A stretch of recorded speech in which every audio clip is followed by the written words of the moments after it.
Sebagai upaya mempersiapkan hakim yang siap menerapkan Kitab Undang-Undang Hukum Pidana baru, Direktorat Jenderal Badan Peradilan Umum memberikan pembekalan kepada hakim di lingkungan peradilan umum. Pembekalan diberikan dalam agenda pertemuan rutin Sarasehan Interaktif Badan Peradilan Umum atau Perisai Badilum. Kegiatan ini menghadirkan Wakil Menteri Hukum Edward Omar Syarif dan Guru Besar Fakultas Hukum Universitas Indonesia, Topo Santoso. Acara dilaksanakan di Gedung Sekretariat Mahkamah Agung Jakarta dan diikuti sekitar 900 hakim secara online di 416 satuan kerja. Dirjen Badan Peradilan Umum Bambang Mianto bilang forum ini dilaksanakan untuk mempersiapkan hakim, khususnya di Badan Peradilan Umum sebelum diberlakukannya KUHP baru pada Januari 2026. Kata Bambang, bimbingan ini perlu dilaksanakan agar hakim siap dalam menerapkan KUHP baru dalam setiap penanganan perkara. Tentunya agar nanti ketika para hakim harus menerapkan KUHP baru pada tanggal 1 Januari tahun 2026 tidak gampang lagi.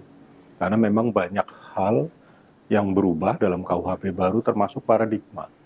Paradigma ini memang harus dari awal kita berikan pemahaman kepada seluruh jajaran di lingkungan peradilan umum. Karena paradigma ini akan merubah sistem pembinaan kita. Nah, inilah kenapa kita gagas kegiatan perisai pada saat ini. Dan kita berharap bahwa tentunya hakim-hakim kita sudah jauh lebih siap ya ketika memang kita harus menerapkan KUHP dengan paradigma yang baru.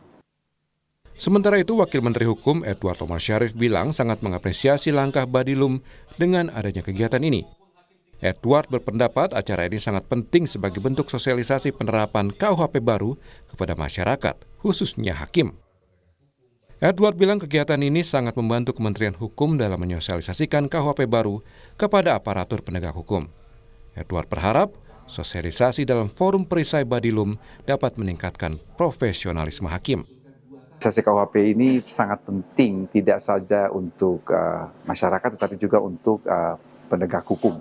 Karena itu hakim sebagai penegak hukum tentunya harapan dari saya atau harapan dari kami kegiatan yang dilakukan oleh Badilum ini dapat menambah wawasan bagi masyarakat pada umumnya dan teristimewa hakim. Karena biar bagaimanapun hukum itu harus sesuaikan dengan perkembangan zaman dan dengan acara perisai yang digagas oleh Direktorat Jenderal Badan Peradilan Umum ini membawa harapan bagi peningkatan profesional hakim di masa mendatang. Senada dengan Wakil Menteri Hukum, Guru Besar Fakultas Hukum Universitas Indonesia, Topo Santoso juga bilang kegiatan ini sangat penting untuk dilakukan, mengingat KUHP yang baru akan digunakan hakim, sehingga dari sisi sosialisasi sudah terlaksana. Selain itu ada berbagai pasal yang memang perlu diketahui hakim, terkait kebijakan dan pedoman mengadili yang diatur dalam KUHP baru. Menurut saya sangat penting ya, dan sangat tentu saja sangat krusial sekali bagi para hakim. Kenapa? Karena para hakimlah yang nanti pada akhirnya akan menggunakan ini KUHP nasional. Dan juga banyak pasal-pasal dari KUHP nasional itu memang berkaitan dengan hakim. Misalnya berikan pedoman, berikan guidance pemidanaan dan sebagainya ya. Di berbagai pasal itu memang berkaitan dengan tugas dan kewenangan hakim. Setelah 79 tahun merdeka, Indonesia akhirnya memiliki KUHP baru sebagai upaya modernisasi hukum yang mengubah cara pandang terhadap penerapan hukum pidana. Penerapan KUHP baru tertera dalam Undang-Undang Nomor 1 Tahun 2023 tentang Kitab Undang-Undang Hukum Pidana yang akan diberlakukan 2 Januari 2026.